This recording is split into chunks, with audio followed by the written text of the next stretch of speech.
Hey, ¿qué tal? ¿Cómo están? Espero que se encuentren muy bien. El día de hoy vamos a ver el tema de alteraciones mentales y del comportamiento. Y definitivamente para poder abarcar este tema tenemos que hablar de la enfermedad de Alzheimer que abarca justamente tanto una alteración mental como una alteración del comportamiento. Posiblemente ya tengan un conocimiento sobre esta enfermedad de Alzheimer o yo creo que la mayoría de nosotros estamos teniendo el conocimiento de que es una enfermedad en la cual el paciente va perdiendo la memoria. Sin embargo, es una enfermedad bastante interesante que vamos a estar abordando. Tiene una sintomatología bastante predecible, por así decirlo. Sin embargo, tiene unos que otros síntomas bastante interesantes que debemos de abordar para poder entender cómo nosotros vamos a tratar esta enfermedad. Así que, pues bueno, la manera en esta presentación, lo que vamos a estar abordando va a ser la epidemiología de la enfermedad de Alzheimer. Vamos a hablar sobre algunos factores de riesgo, perdón, ahí se me fue la R, la patogénesis y las manifestaciones clínicas de la misma enfermedad. Pues bueno, comencemos con la epidemiología. Saber que esta epidemiología, perdón, la enfermedad de Alzheimer es una de las enfermedades más prevalecientes a nivel mundial. Definitivamente es una de las enfermedades que más van a poder o con las que más fácil nos vamos a estar topando con nuestros adultos mayores, ya que más o menos afecta al 2% de la población de los países industrializados. Según algunos datos recientes, más del 10% de la población mayor de 65 años la padece. 50% de la población mayor de 85 años sufre de esta enfermedad, lo cual ya lo hace un gran porcentaje sin duda alguna, y se espera que para el 2040 haya 80 millones de nuevos casos cada año, lo cual es una barbaridad. Y digo, sé que estamos pensando tal vez muy en futuro, pero son 20 años, así que esperemos que vivamos 20 años y es por eso que debemos irnos también preparando en el conocimiento de esta enfermedad, porque el número de casos va a ir aumentando cada año. En algunos datos como epidemiológicos relacionados en México, en el 2008 se tenía el porcentaje de que el 8.6 de la población urbana padecía enfermedad de Alzheimer y 8.5 de la población rural. Dentro de esta prevalencia, mm, cuando está, sí, bueno, esta prevalencia va aumentando conforme va pasando la edad, perdón. Si se dan cuenta, tanto en un ámbito urbano como en un ámbito rural, los porcentajes no son muy drásticos o no son muy, como digamos, como muy cambiantes, ¿no? Que sean mucho más favorable en cierto tipo de población. Aproximadamente, esto ya es un dato viejo, pero para que lo sepan, en 20, bueno, perdón, alrededor de 29 millones de personas en todo el mundo, aproximadamente en el año 2000 y 10 aproximadamente, se tenía contempladas que padecían enfermedad de Alzheimer. Cerca de 450,000 personas están afectadas en España y este número se va a duplicar de aquí al 2020. Por eso les digo, ya es un dato viejo. Entonces, sin duda alguna es una de las enfermedades más graves a las que se enfrenta la sociedad y por las consecuencias no solamente que suceden en el paciente, la carga emocional que va a conllevar a a los cuidadores que van a estar alrededor de esta persona. ¿Cuáles son los factores de riesgo para desencadenar esta enfermedad? Primero, saber que hay cierto componente, hereditario, cierto componente a nivel genético que va a estar influyéndonos. Entonces, si nosotros llegamos a ver o a conocer que nuestro paciente tuvo algún familiar en primer grado que padece de enfermedad de Alzheimer, pues tiene sentido que le haya a él dado esta misma enfermedad, porque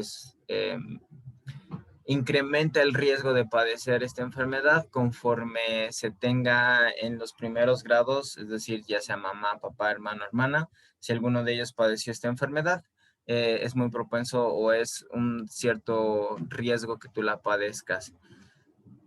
Si se tiene deterioro cognitivo leve, es un factor para desencadenarla. Este deterioro cognitivo leve es una condición en la que el individuo va a presentar alteraciones de las funciones cognitivas que no llegan a afectar su vida diaria. Eso es muy importante tomarlo en cuenta. No afectan la vida diaria de las personas. Sin embargo, dentro de este deterioro cognitivo leve existen diferentes subtipos y el más común o el subtipo más común de este deterioro tiende a desarrollar esta enfermedad de Alzheimer. Del subtipo más común es deterioro cognitivo amnésico, que posterior puede pasar a convertirse en Alzheimer. Sin embargo, hablando un poquito sobre DCL o deterioro cognitivo leve, es importante saber que hay algunos pacientes que pueden llegar con esta condición a regresar a una cognición completamente normal. Aproximadamente el 50% de los individuos con DCL podrá llegar a una cognición normal. Pero bueno, eso hablando de DSL, pero sigamos hablando sobre factores de riesgo para enfermedad de Alzheimer. Aunque no lo pareciera, factores de riesgo cardiovascular. Entonces es muy curioso cómo un factor de riesgo cardiovascular pueda también favorecer el desarrollo de esta misma, bueno, de una enfermedad de Alzheimer. Lo que es el tabaquismo, como lo vemos en la imagen,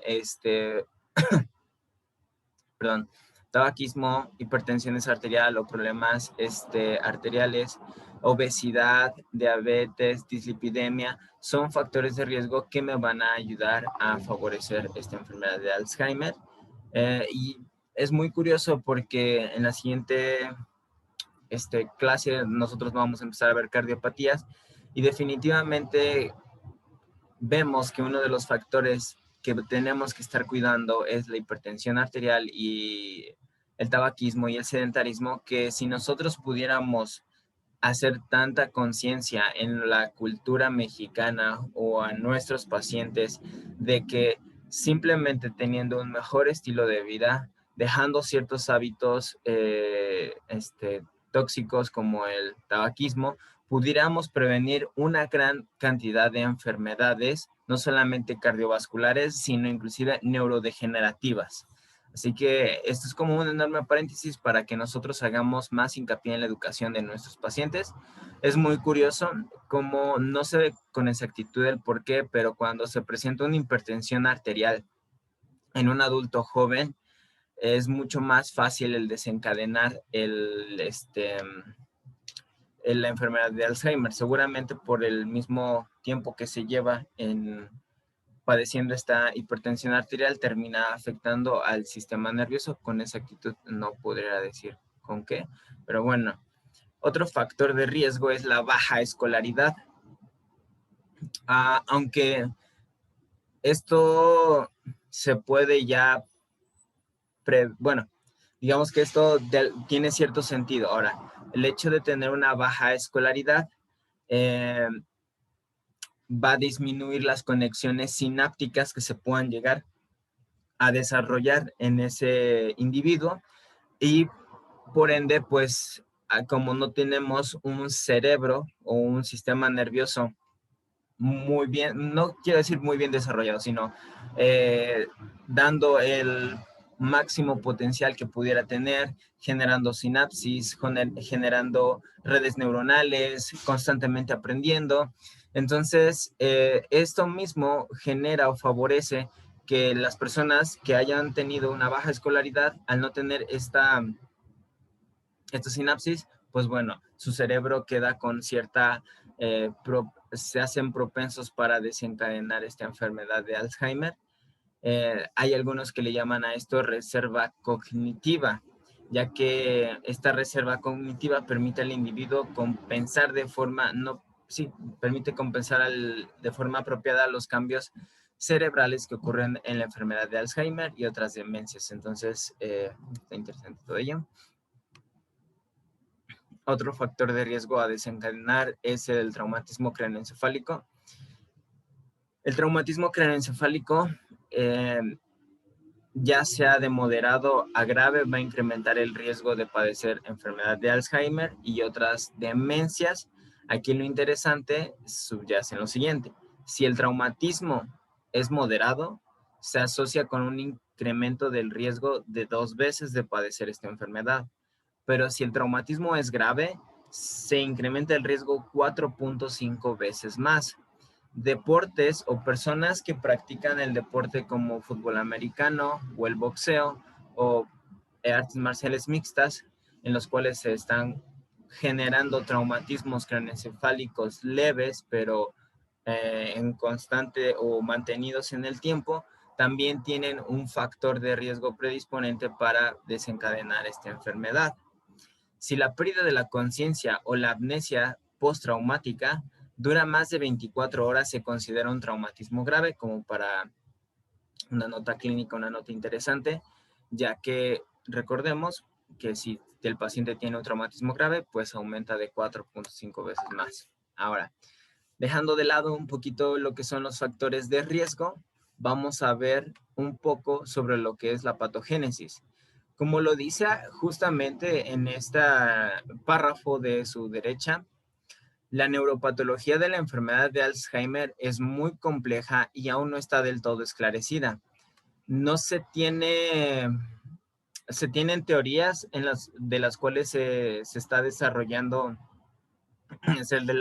tienen teorías, actualmente existen teorías que están en desarrollo para poder explicar esta neuropatología. Nosotros vamos a ver en esta clase 2, yo creo que la segunda es la teoría más aceptada hasta el momento, porque también va a estar relacionada con el diagnóstico o cómo generar el diagnóstico de esta enfermedad de Alzheimer. Pero bueno, de manera muy general vamos a ver que dentro de esta patogénesis va a haber cambios neuropatológicos, ¿no? Degenerativos y progresivos. Hay un deterioro global asociado a la función, el funcionamiento cognitivo y la personalidad. Yo creo que eso es algo importante que debemos de recordar, que esencialmente el paciente va a estar atravesando por un deterioro cognitivo progresivo y sobre todo alguna alteración en la personalidad. Aquí también nos viene una secuencia patológica. Primero, esta enfermedad de Alzheimer va a alterar o va a afectar a las estructuras del lóbulo temporal medio.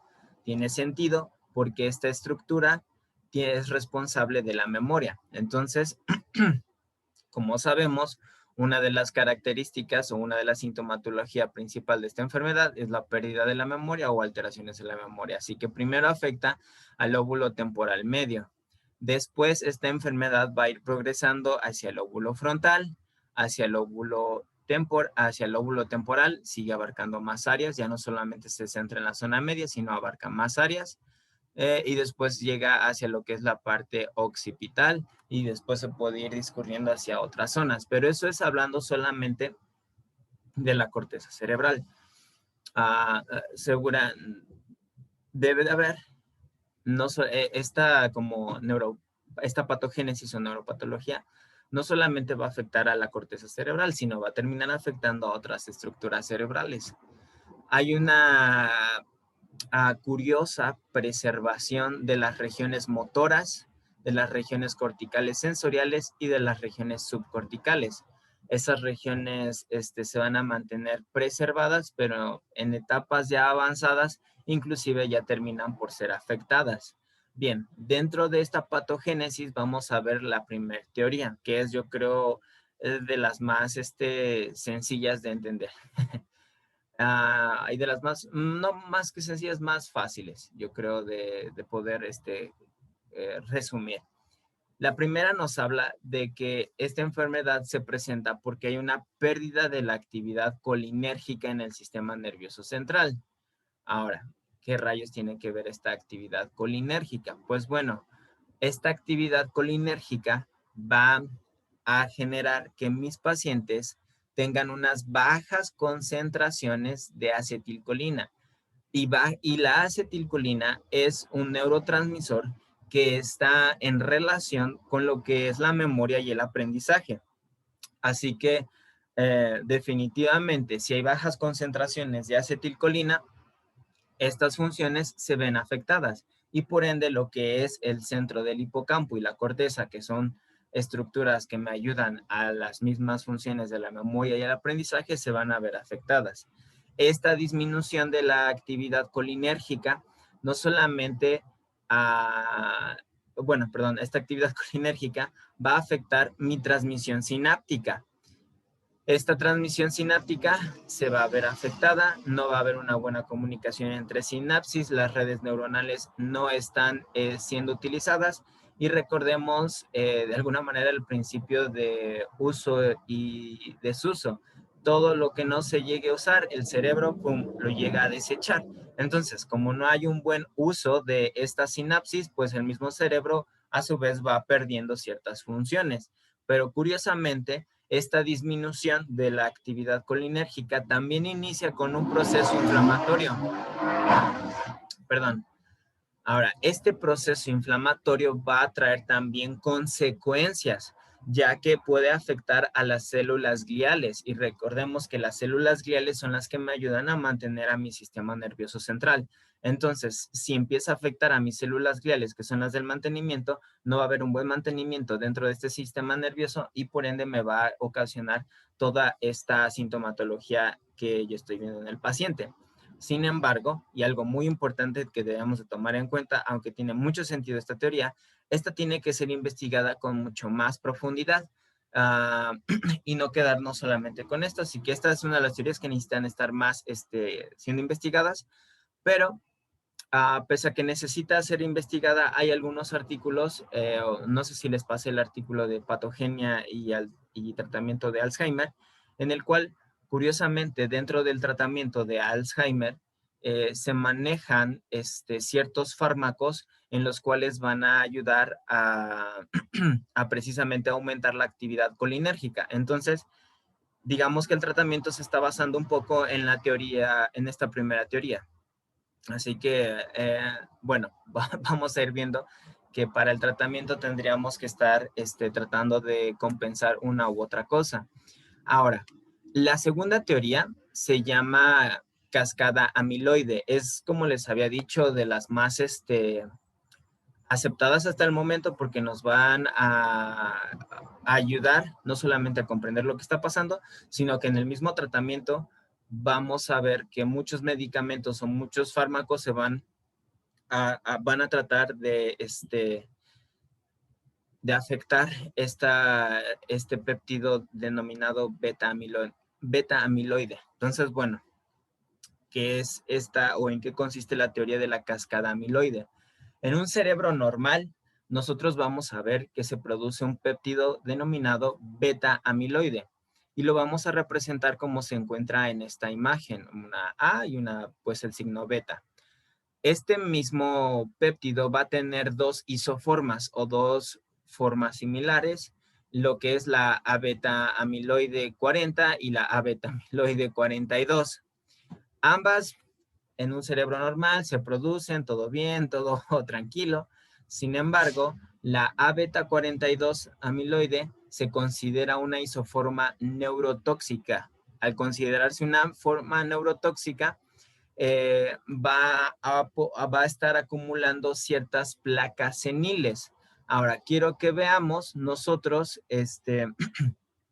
cómo es que aquí tenemos unas marcas histopatológicas de la enfermedad de Alzheimer y quiero que observen esto que nos está señalando la imagen. Estas son placas seniles beta-amiloides, las que estoy señalando en este momento. También, aunque nosotros no lo vamos a ver en esta presentación, pero esta teoría también abarca o dentro de los biomarcadores para una enfermedad de Alzheimer también se consideran mucho los ovillos neurofibrilares o NTFS. Estos son los ovillos neurofibrilares. Los pacientes con Alzheimer han demostrado histopatológicamente, que presentan altas concentraciones de placas seniles y de ovillos neurofibrilares. Estas dos circunstancias al final se consideran neurotóxicas porque me están impidiendo el proceso de memoria y el de aprendizaje. Pues bueno, aquí también tenemos otra imagen en donde podemos llegar a observar cómo se encuentra una neurona, un grupo de neuronas normales. Sin embargo, aquí ya se empiezan a presentar estos ovillos neurofibrilares dentro del cuerpo de la neurona. Aquí lo tenemos un poquito afuera, pero también vemos a las placas amiloides. Y esto es un cerebro con Alzheimer. Esto definitivamente nos está indicando una alteración en el mismo sistema nervioso central, ¿no?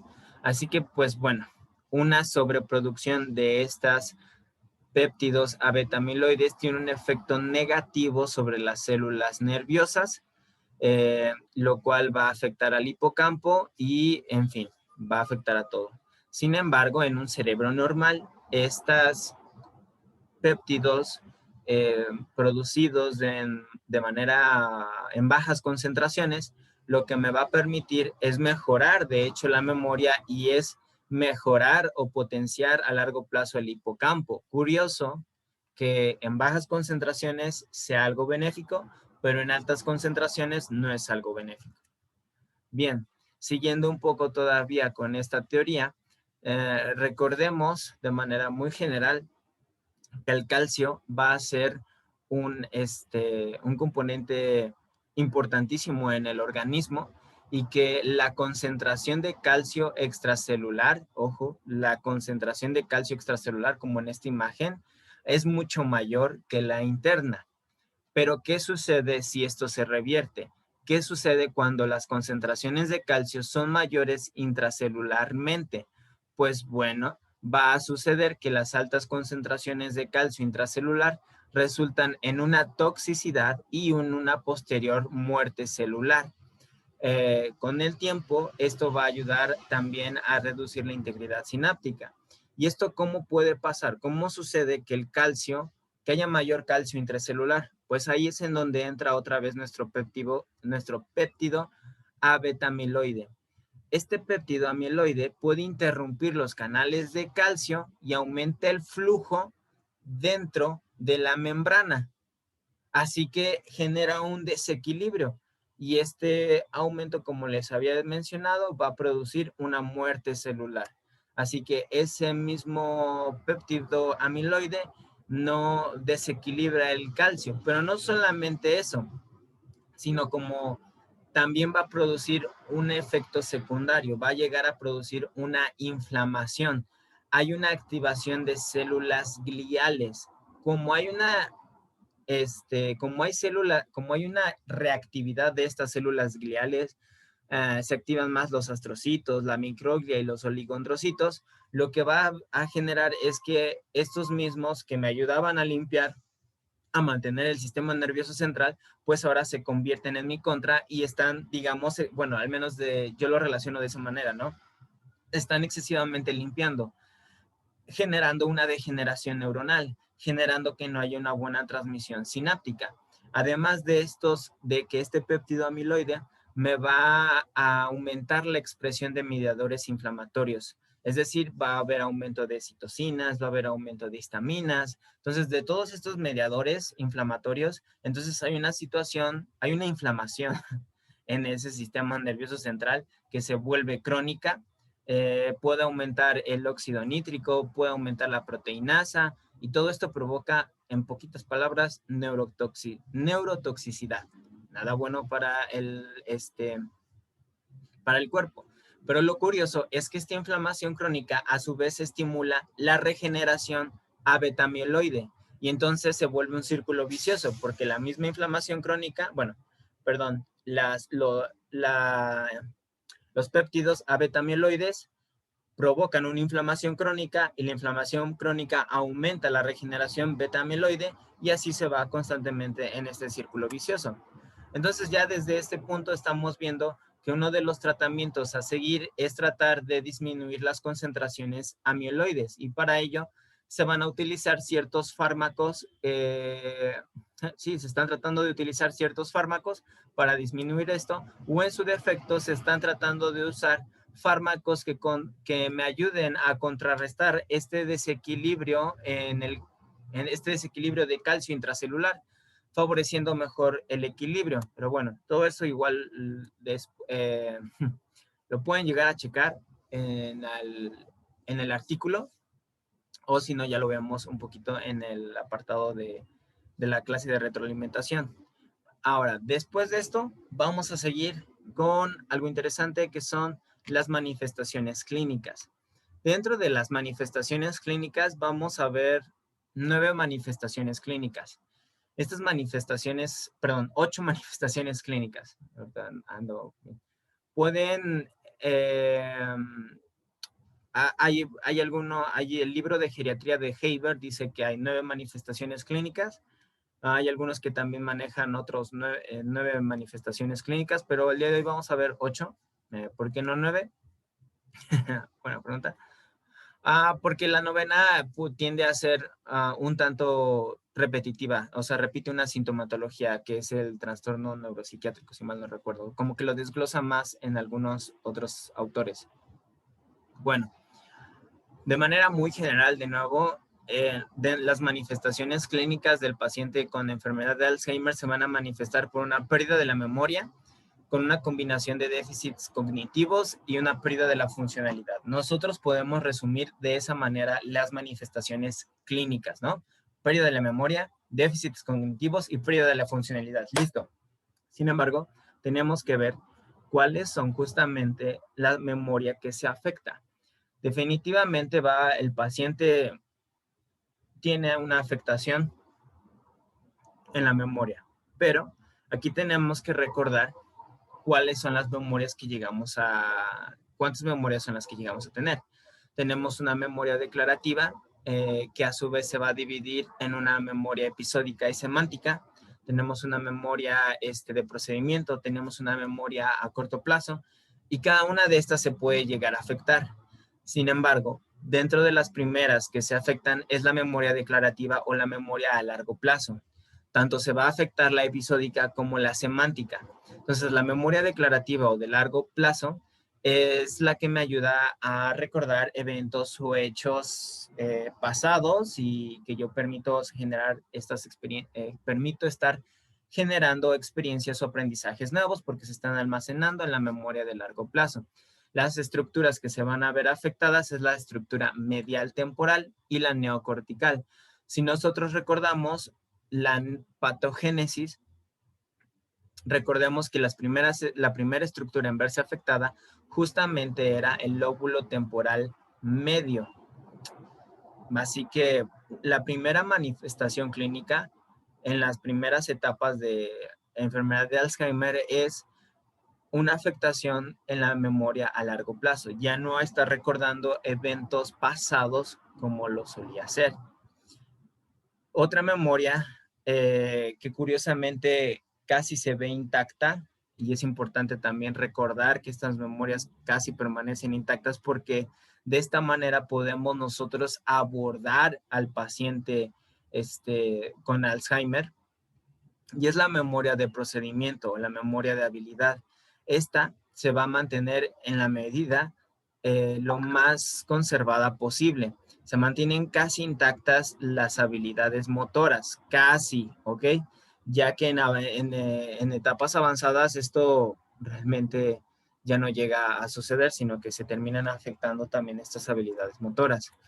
Dentro, como les mencionaba, la memoria declarativa se divide en episódica y en semántica. La episódica nos va a ayudar a recordar eventos específicos y el contexto, nos ayuda a recordar a nuestros familiares, a nuestra historia, nuestras experiencias, y esta memoria episódica es de las que más se va a afectar en etapas iniciales, mientras que la semántica, si bien se ve afectada en etapas iniciales, esta va a ir como progresando en su afectación, pero también esto nos ayuda a entender por qué el paciente va perdiendo cierto vocabulario o el entender ciertos conceptos, ya que la memoria semántica es la que se encarga de recordarnos el vocabulario, es la que se encarga de ayudarnos a mantener estos conceptos.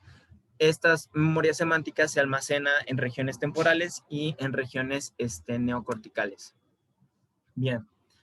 Bien, ya después de haber visto el primer síntoma o la primera manifestación clínica de la enfermedad de Alzheimer, veamos otras manifestaciones, como es el trastorno del lenguaje. El trastorno del lenguaje va a estar muy relacionado definitivamente con la primera, porque si el paciente empieza a tener trabajo en recordar el vocabulario, en recordar el significado de los conceptos, definitivamente su lenguaje se va a ver alterado. Y es que se le va a dificultar encontrar palabras, va a generar circunloquios. ¿Qué es un circunloquio? Dices muchas palabras, pero no llegas a un punto. Puedes estar hablando lo que tal vez yo creo de repente nos llega a pasar a todos, que estamos hablando, decimos muchas palabras, pero no llegamos al punto en concreto, o lo que podemos decir lo podemos resumir en 3 palabras. Eso es un circunloquio. Hay una disminución de la vocabulario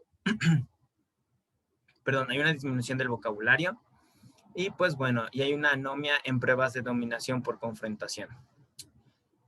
¿Qué sucede en los trastornos visoespaciales? Aquí el paciente en las primeras etapas puede llegar a colocar algún objeto en un lugar inapropiado, ya sea que esté colocando, no sé, por ejemplo, la ropa que la coloque en la estufa, digamos, o que la ropa la coloque en algún otro lado en el baño, que no debe ropa limpia, ¿no? Que no debe ir en el baño. Le va a costar trabajo ubicarse en lugares poco conocidos y después este mismo trastorno va a avanzar a modo de que ya no se va a poder ubicar inclusive en lugares muy familiares, ya de repente no va a saber en dónde está en su casa. En etapas muy avanzadas o en etapas avanzadas se presenta una agnosia visual. El paciente, a pesar de que ve el objeto, ya no lo reconoce. Hay una prosopagnosia. Es cuando hay una incapacidad para reconocer rostros de personas conocidas. Y yo creo que esto es uno de los síntomas más o una manifestación clínica de las más dolorosas para el familiar, ya que el hecho de no reconocer o que no te reconozcan tiene un impacto emocional. Así que cuando nosotros veamos a un paciente a un paciente con ya una prosopagnosia, debemos también de ayudar no solamente al paciente, sino de darle el soporte al familiar, de darle la educación, de generar estas vías para que el mismo familiar entienda pues que no es no tiene la culpa, sino que es parte de la enfermedad. Bien, va a tener alteraciones en las funciones ejecutivas. Es importante recalcar que al inicio son raras. Sin embargo, estas, conforme va avanzando el tiempo, se van a manifestar por una dificultad en el razonamiento abstracto. Tal vez les cuesta trabajo entender alguna historia, tal vez les cuesta trabajo entender algún chiste, aunque no lo parezca. Va a tener alteraciones en los trastornos de personalidad. Va a tener errores de juicio, posiblemente en cuanto al error de juicio puede ser algo tan sencillo como quiero calentarme quiero calentarme algo en el microondas y al paciente se le hace muy fácil meter una cuchara de metal con el plato que él quiera comer, ¿no? Entonces el paciente obviamente está cometiendo un error de juicio porque sabemos que no se debe de hacer eso. Así que eso es una, o simplemente puede estar, algo también muy grave puede ser que tenga un error de juicio al dar dinero, al hacer transacciones monetarias, tiene un error a la planeación, tal vez él no planea bien cuánto tiempo le va a llevar cierta actividad. En fin, entonces es un problema. Luego puede presentar apraxias. Las apraxias pueden estar presentes de igual manera ya en fases avanzadas y no en un inicio. ¿Qué es una apraxia? Recordemos que una apraxia es una dificultad para realizar un acto motor previamente aprendido. Entonces, el paciente va a presentar estas dificultades o estas habilidades motoras dificultades en sus habilidades motoras en fases avanzadas. Le va a costar trabajo el vestirse, puede tener errores al vestirse, es decir, que este botón, por ejemplo, lo ponga más arriba o que se ponga la camisa al revés o que no sepa cómo colocarse un pantalón o etcétera. No es que no sepa, sino que tiene un error al vestirse. Le va a costar alimentarse, ya tal vez en lugar de usar una cuchara usa un cuchillo, tal vez en lugar de llevar la cuchara a la boca, tal vez trate de llevarla hacia otra zona, en fin, se le van a dificultar varias tareas. Dentro de las manifestaciones clínicas también vamos a tener a la ausencia de la conciencia de la enfermedad, y esto es muy importante hacer hincapié, porque el paciente no es consciente de que la enfermedad le está afectando, y a eso se le llama anosognosia. Esta anosognosia va a representar la dificultad para reconocer el déficit que está presentando. Y recordemos nada más como un paréntesis importante, es que esta anosognosia también puede presentarse en los pacientes que han presentado algún evento cerebrovascular. Así que pues bueno, nada más como nota recordatoria. Estos pacientes posiblemente en fases iniciales o en fases medias van a tratar de minimizar sus fallas y dar explicaciones tratándose de justificar. Por ejemplo, si ellos se llegan a perder en el parque o si se llegan o si se les llega si se llegan a olvidar, por ejemplo, algo en el cuarto, etcétera, ellos van a decir, ay, es que estoy muy estresado, es que estoy muy preocupado, es que estoy pensando en otras cosas y por eso no sé en dónde tengo la cabeza, y es algo mínimo, o sea, no es algo significante, no es algo por el cual deba preocuparse, pero pues sucede todos los días, tal vez ya en su vida, ¿no? Que haya este tipo de pérdidas de memoria. Entonces, el paciente va a tratar de justificarse. De esta manera tenemos que nosotros como profesionales de la salud estar corroborando la información constantemente. Si el paciente nos dice, es que yo dejé las llaves en tal lugar, tenemos que voltear a ver al paciente, al familiar y decirle, ¿eso fue cierto? O tal vez el paciente nos diga, es que me caí en la regadera y no fue nada grave. Volteamos a ver al familiar y ¿es esto cierto? Y tal vez el familiar nos diga, sí se cayó, pero y sí sufrió una caída severa. Así que, pues bueno, hay que estar corroborando la información. Y ya casi para terminar estas manifestaciones clínicas, vienen yo creo de las manifestaciones más complicadas que vamos a tener que enfrentar si nos topamos con estos pacientes. Y son los síntomas neuropsiquiátricos, porque aquí ya empieza a combinarse de todo. Hay una alteración de la personalidad, puede el paciente de pasar de una persona pasiva a ser un ser agresivo, de ser una persona agresiva a ser una persona muy, muy tímida, pero algo muy interesante es que va a haber apatía. Ahora, esta apatía puede ser inclusive en tanto desde el inicio de la enfermedad como hasta finales de la enfermedad, lo cual vuelve un desafío constante al profesional de la salud para poder recuperar o ayudar o tratar a estos pacientes, porque el paciente vive en apatía. ¿Cómo vamos a sacudir a un paciente? O sea, tenemos que ayudarnos, obviamente, de fármacos, ayudarnos de un psicólogo para tratar de que en la medida de lo posible nosotros saquemos al paciente de esta apatía. Va a haber una desinhibición, va a haber un comportamiento social inapropiado, como les decía, pues el paciente puede manifestar agresividad no solamente física, sino verbal. Y es importante hacer un diagnóstico de la depresión, porque la depresión y la enfermedad de Alzheimer pueden llegar a ser concomitantes en estos pacientes. En etapas más avanzadas, siguiendo con estos síntomas, pueden presentar agitación, agresividad, vagabundeo, es decir, andan ahora sí caminando por donde sea. Pueden presentar psicosis, como lo vemos aquí en el paciente. Pueden presentar alucinaciones, ilusiones e ideas delirantes. Ahora, en el libro geriatría de Heiberg, tenemos así énfasis en algo muy interesante, y es que debemos de distinguir alucinaciones, ilusiones e ideas delirantes del trastorno de delirium o delirio, ya que el trastorno de delirio, si bien puede abarcar alguna de estas situaciones, no necesariamente significa que el paciente con psicosis tenga delirio. Así que la cosa se vuelve un poco más complicada, así que por eso hace más referencia, bueno, desde mi punto de vista creo que hace más referencia a que debemos de estar eh, teniendo un equipo multidisciplinario para poder abordar a estos pacientes, porque, digo, tratar de saber todo esto es bastante información, ¿no? Y pues bueno, la última manifestación clínica que nosotros vamos a hacer es que el paciente va a manifestar algún otro déficit neurológico, como cual, en etapas avanzadas, puede llegar a presentar signos piramidales y extrapiramidales.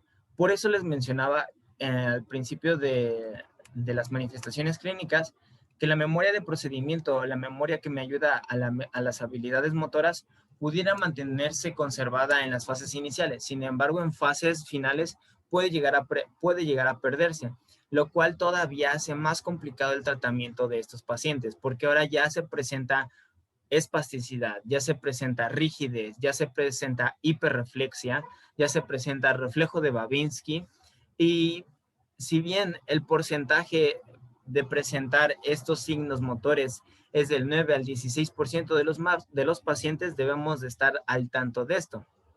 Por lo general, los pacientes al inicio de la enfermedad presentan una exploración neurológica dentro de los límites normales.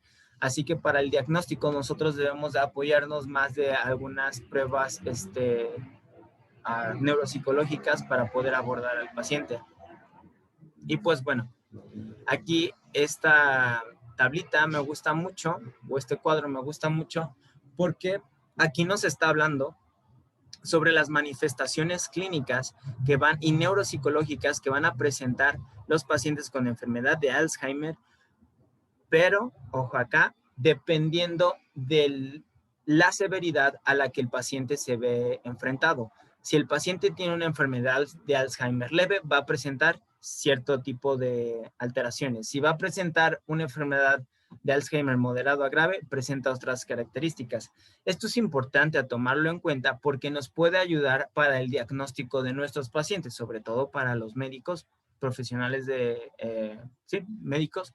Esto es indispensable ya que les permite justamente realizar una valoración diagnóstica, ya que la valoración diagnóstica para el Alzheimer se basa entre lo que es historia clínica, historia familiar y algunas pruebas psicométricas. Hay ciertos, le llaman biomarcadores o bioreguladores para el diagnóstico de la enfermedad de Alzheimer, pero todavía están como vamos a ver qué onda, ¿no? Vamos a ver si funciona o no funciona, porque hasta ahorita la manera más eficaz de diagnosticar el Alzheimer es es extrayendo una parte de la corteza cerebral y ver si presenta placas seniles o ovillos neurofibrilares, pero pues eso es hasta una autopsia, así que pues bueno, ya una autopsia para el diagnóstico, bueno, es saber, es bueno, dices, ya, al menos sé que el paciente sí tuvo enfermedad de Alzheimer, ¿no? Pues bueno, nada más vamos a ver de manera muy rápida algunas, no vamos a ver todas.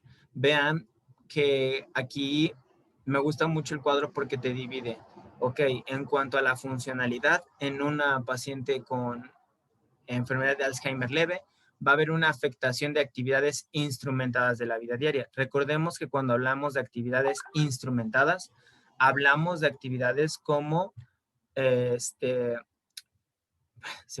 se me fue, actividades instrumentadas de la vida diaria, hablamos como manejo del dinero, manejo del transporte y operaciones o planeaciones más complejas como, no sé si es algún maestro, elaborar alguna planeación,